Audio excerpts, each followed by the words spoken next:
Now, please welcome Earlene, who will deliver the faculty address.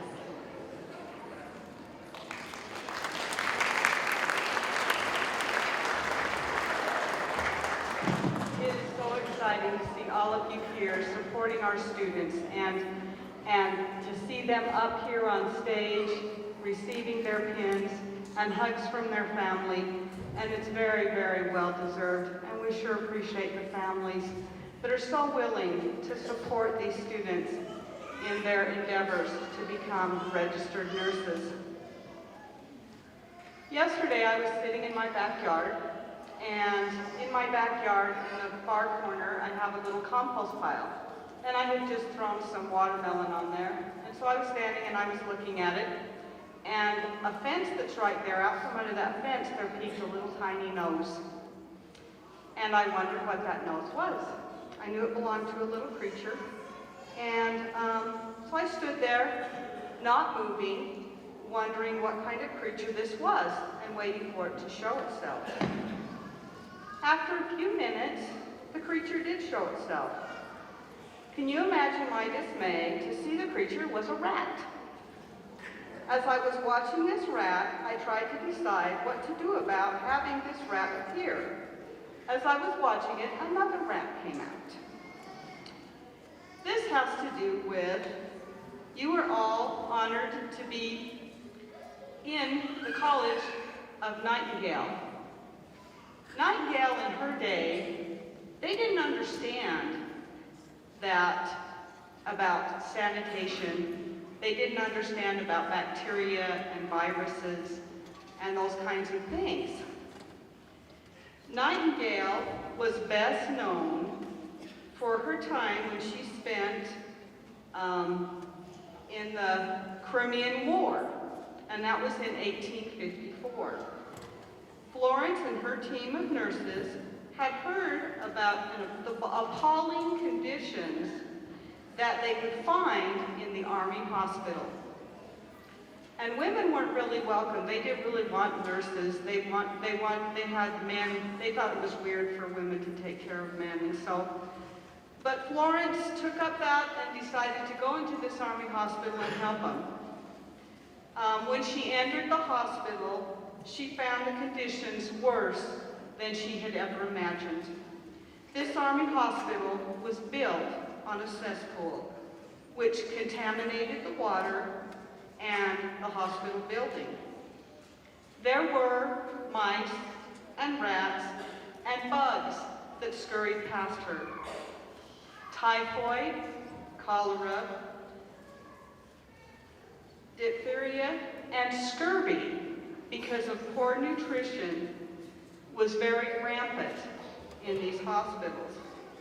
Many soldiers, more soldiers died of disease than the wounds that they received in battle.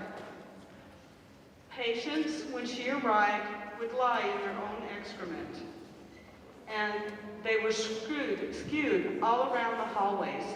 And they were so close together, they were like 18 inches apart on these cots, to where the nurses and the staff taking care of them could barely fit between these cots. Some had no bedding at all.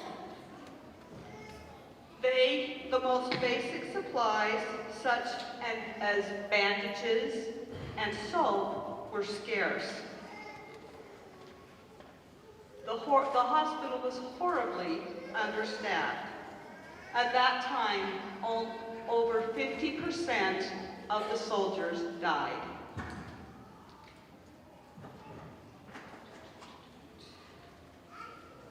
Nightingale is credited with procuring hundreds of scrub brushes and asking the least infirm patients to scrub the inside of the hospital from floor to ceiling. She procured proper nutrition for the soldiers, and at that time, because of all the red tape, the right paperwork wasn't signed, and so there were cabbages and limes and all kinds of food that was just locked up and that they didn't have access to. But Nightingale changed that, and at one point, her and her nurses broke into the supply area to get some of these things for the soldiers. She established a laundry so that they could have clean linen and bandages, because at that time they washed their bandages. She made sure that those bandages were changed daily. They made it so that air could come in. They actually put holes in the ceilings in some places so the air, because the air was so putrid in there. So she didn't understand about disease, but she understood that sanitation was very, very important. First and foremost, in her mind, was hygiene. Fresh air, cleanliness, clean water, proper drainage, and plenty of light. She also started considering the patient's feelings as she worked with them. And she also insisted that there be a quiet environment so that they could heal. She became the lady of the lamp, as she would take her lamp at night, sometimes 2 in the morning, and visit every patient to make sure and take care of their welfare. Because of her, she reduced the hospital's death rate by 2/3. So she made a huge difference. Her writings sparked worldwide health reform. Nightingale is the founder of modern nursing, and what a legacy that is for us to live up to. She introduced sanitary science to nursing. She used the best evidence-based research that was available at the time. Florence used common sense and wisdom that is still used today in caring for patients. And what a wonderful legacy that is, and shoes to fill as you graduate from Nightingale College. What a wonderful example. As future nurses, you have choices and opportunities. Nursing is a wonderful career. You can work in a hospital, you can work in long-term care, you can work in hospice. There's insurance companies that hire nurses.